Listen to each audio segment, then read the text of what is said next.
Welcome from Snag Junction outside of Beaver Creek, Yukon. I arrived at my destination about 45 minutes ago, and as you can see, it's nice and sunny here in the Yukon. Interestingly, it's been sunnier here in the Yukon both today and yesterday than it was in my time in British Columbia or in Washington. Weather's been pretty nice. In fact, I'm a little too warm right now with these long sleeve shirt, although these mosquitoes are compelling me to wear this long sleeve shirt.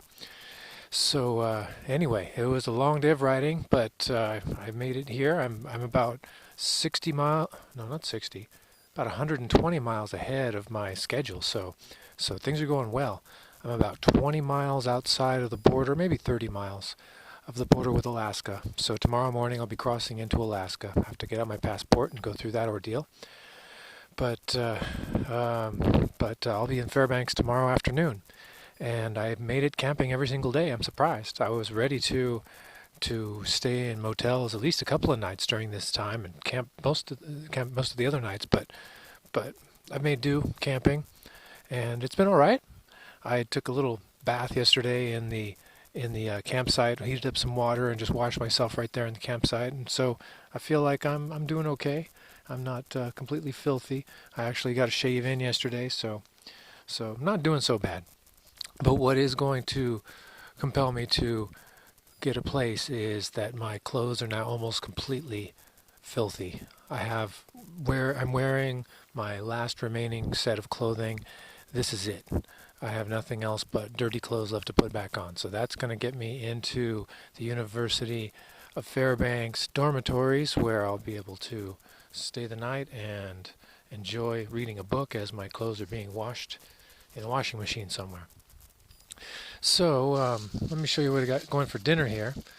I was expecting to eat like 3 meals a day on the road. I was prepared to pay for it and to eat in that way.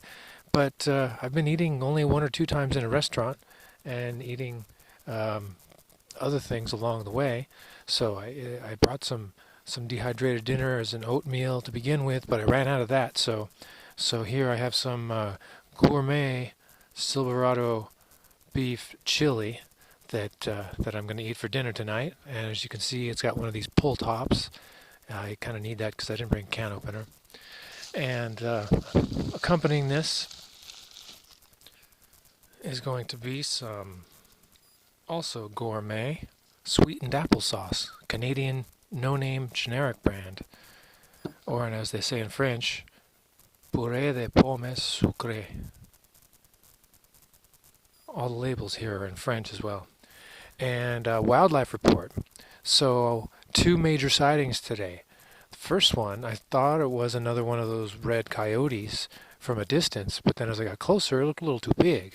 And then it ran across the street, quite a ways in front of me still, but I could still see it. And it had the posture not of a dog, but of a cat. And sure enough, as I actually passed it off to the side of the road, it was a mountain lion. The mountain lion ran across the street, went up to the top of this little hill, and turned around and was looking at me. So that's only my second mountain lion sighting ever. I saw one mountain lion once in the Trinity Alps of California, maybe 2 years ago, but that was it. And so pretty cool, saw a mountain lion. And I saw a bear off to the side of the road.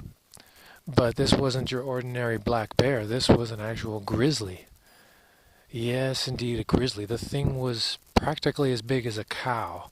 The thing was just massive, and it was just standing there off to the side of the road, peacefully chewing on some shrubbery that it found. And I wouldn't have even seen it except that some other person in a car had pulled over and was taking pictures of it. And I saw the spectacle of the person over the side of the road, and that's how I saw the bear. But anyway, I didn't stop because I didn't want to mess up that person's picture just in case I pulled up and scared the bear away. But it was cool to see for a few seconds as I rode past it.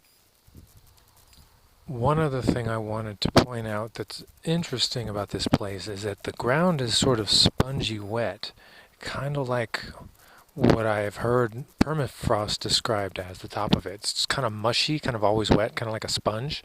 And I'm walking around in my bare feet because it's so warm. But yeah, when I squish my feet in, it kind of squishes like a sponge. So I wonder if a few feet underneath here, it's actually all frozen. We are, after all, way up north.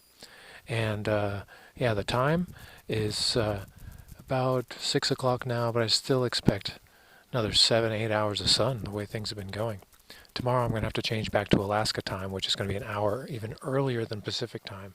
So it's going to change things a little bit, but it's still going to be light out for a really long time, which is pretty cool. I like it.